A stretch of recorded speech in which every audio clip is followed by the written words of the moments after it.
إن الحمد لله نحمده ونستعينه ونستغفره ونعوذ بالله من شرور أنفسنا ومن سيئات أعمالنا من يهده الله فلا مضل له ومن يضلل فلا هادي له وأشهد أن لا إله إلا الله وحده لا شريك له وأشهد أن محمدًا عبده ورسوله يا أيها الذين آمنوا اتقوا الله حق تقاته ولا تموتن إلا وأنتم مسلمون يا أيها الناس اتقوا ربكم الذي خلقكم من نفس واحدة وخلق منها زوجها وبث منهما رجالا كثيرا ونساء واتقوا الله الذي تساءلون به والأرحام إن الله كان عليكم رقيبا يا أيها الذين آمنوا اتقوا الله وقولوا قولا سديدا يصلح لكم أعمالكم ويغفر لكم ذنوبكم ومن يطع الله ورسوله فقد فاز فوزا عظيما أما بعد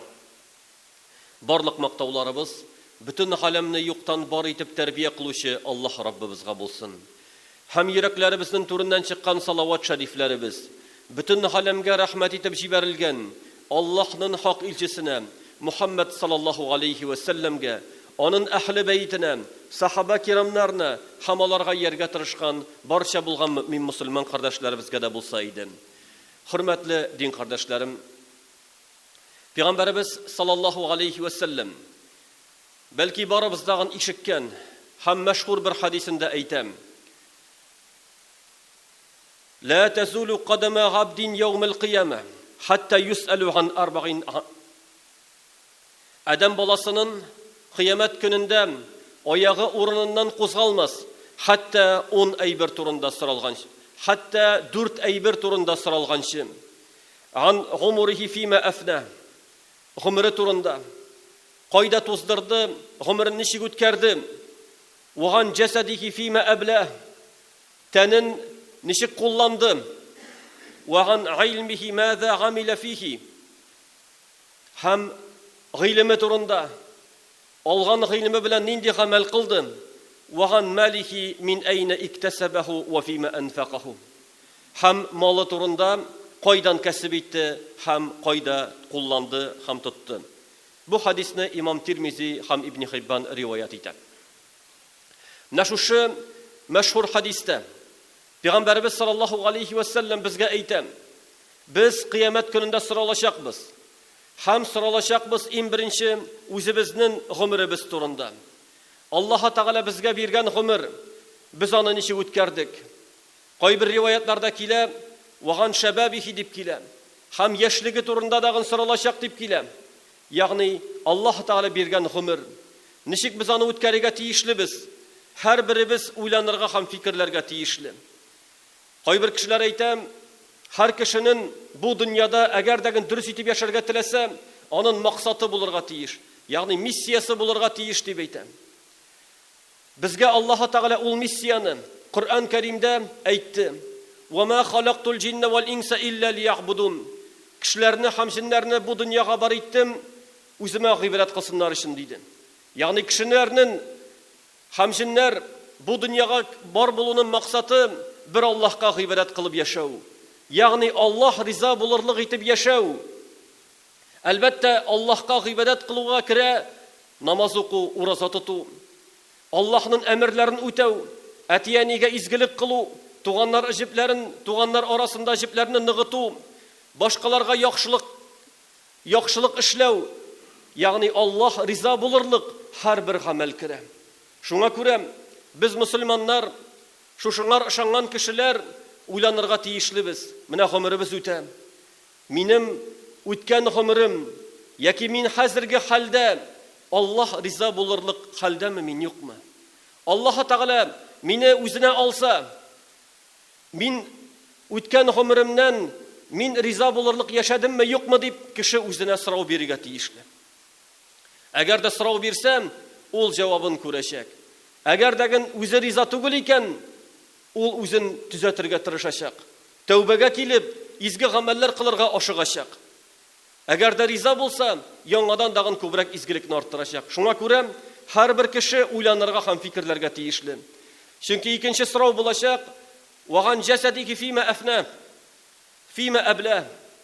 Соралашакбыз үзебезнең тәнебез турында. Үзебезнең тәнебезне без Аллаһка гыйбадат кылып үткәрдекме? Яки башка төрле кирәкмәгән юлда үткәрдекме? Безнең тәнебез файдалы эш эшләдеме? Шуңа күрә син эш эшләгәндә, берәр гамәл кылганда уйла, бу Аллаһны риза итәме? Бу гамәл дөрес гамәлме? Яки юкмы? Әгәр дә Аллаһ разый булса, ул гамәлне эшлә. Әгәр дә Аллаһ Тәгалә риза булмаса, ул гамәлдән читләш. Шулай ук гыйлемебез турында соралачакбыз. Гыйлем турында. Алган гыйлемебез хәзерге вакытта гыйлем алу юллары бик күбәйде. Кай вакытта файдасыз гыйлемне дәгән кеше ала, кирәкмәгән гыйлемне ала. Шуңа күрә иң беренче гыйлемне ала башлаганчы, бу гыйлем миңа нәрсәгә бирә? Бу гыйлем мине Аллаһ Тәгаләгә якынайтамы? Аллаһка гыйбадат кылырга файда китерәме дигән сорау булырга тиешле. Чөнки хәзер бик күп мәгълүмат. Интернетка кирсәң, телефон аша бик күп мәгълүмат һәм күп вакытта кеше кирәкмәгән әйберне өйрәнеп утыра. Кирәкмәгән әйберне карап утыра. Бер файдасыз мәгълүмат җыеп утыра. Ул аңар кирәк түгел. Шуңа күрә кирәкле гыйлемне эзләргә кирәк. Кирәкле гыйлем ул җиңел генә килми. Кирәкле гыйлем ул синең каршыңа чыкмый. Аны уйланып, эзләп алырга кирәк. Шуңа күрә гыйлемне алганнан соң ул гыйлем белән ничек гамәл кылдык? Ничек гамәл кылдык? Шуның турында дагы соралачакбыз. Чөнки кайбер кеше әйтергә ярата, мин белмәдем дип. Белмәү гозер түгел. Чөнки һәрбер мусульман кеше балигъ булганнан соң ул өйрәнергә тиешле. Аллаһ Тәгалә аннан нәрсә сорый? Аллаһ Тәгалә аңар нәрсә куша? Нинди гамәл әмер итте, ул аны өйрәнергә тиеш. Мисал өчен кемдер намазга басты, намаз укый һәм гусылны кыена белми, гусылның фарызлыгын белми, һәм ул мусульманнар арасында яши икән, ул белгәннән соң намазын кире каза кылырга тиеш була. Гусылсыз укыган намазларын каза кылырга тиеш була. Чөнки ул гыйлем алмады, өйрәнмәде, сорамады, ул сорарга тиеш иде, белергә тиеш иде.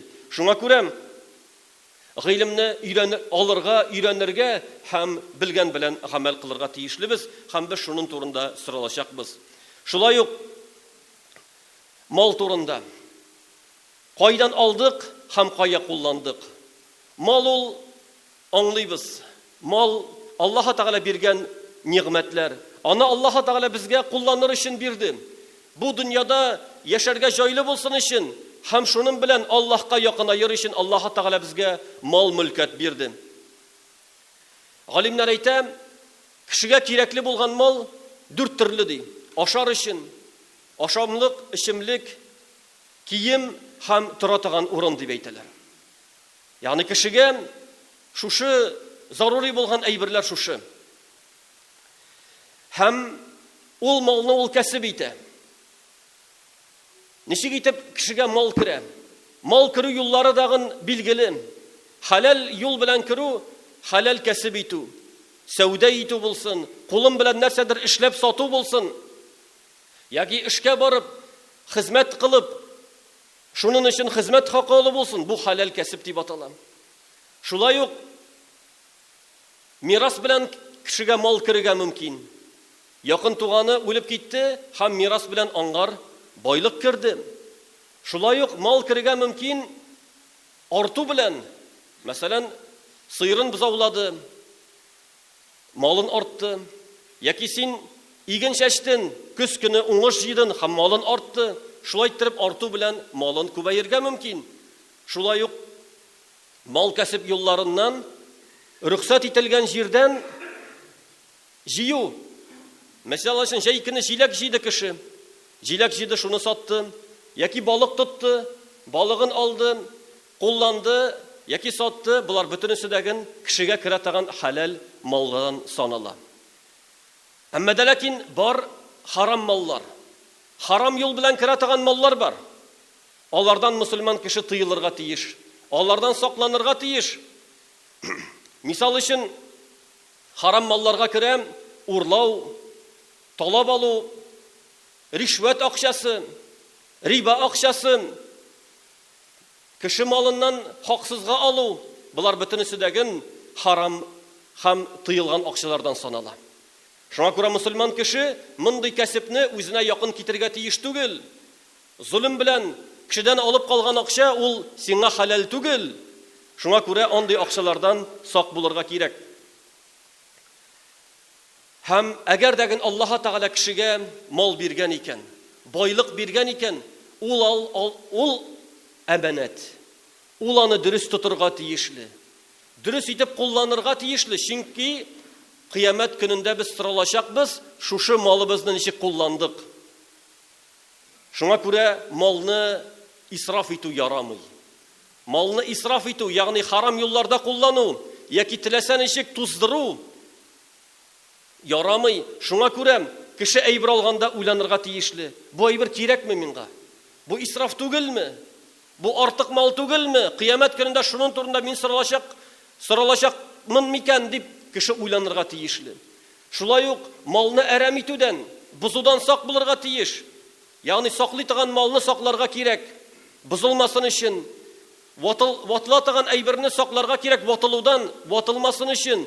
Теләсә ничек, ярар яңаны алырбыз әле, ярар тагы алырмын әле дип түгел. Әгәр дәген мал халал юл белән кешегә кергән икән, ул аны саклап кулланырга тиешле. Бузырга тиеш түгел, исраф итәргә тиеш түгел. Һәм шушындый юллардан сак булырга кирәк, хөрмәтле җәмәгать. Шуның өчен, хөрмәтле дин кардәшләрем, менә без шушы әйберләр турында соралачакбыз. Ягъни үзебезнең яшәүебез турында. Ничек итеп без яшибез? Шуңа күрә кеше үткән гомере, үткән вакыты турында уйланырга тиешле. Ничек ул аны үткәрә? Файдалы үткәрәме, файдасызмы? Шулай ук үзебезнең гыйлемебез турында һәм үзебезнең малыбыз турында соралачакбыз. Ничек без аны кулланабыз? Нинди юлда кулланабыз? Һәм нинди юлдан без аны алабыз? Барчасы турында соралачакбыз. Шуңа күрә, хөрмәтле дин кардәшләрем, уйлык, фикерлик, безнең тормышыбыз үтеп бара. Тормышыбыз үтеп бара. Шушы үткән тормышыбызны, үткән гомеребезне хисап кылып, уйланып үткәрсәк идек. Әгәр дәген шулай үткәрсәк, кыямәт көнендә иншаллаһ хисап җиңел булачак. Баракаллаһу лана ва лакум фил Qur'анил азим ва нафa'ani ва iyyakum bima fihi min al-ayati wa dhikril hakim. Aqulu ma tasma'un wa astaghfirullaha li wa lakum wa lisa'iril muslimin fastaghfiruhu innahu huwal ghafurur rahim.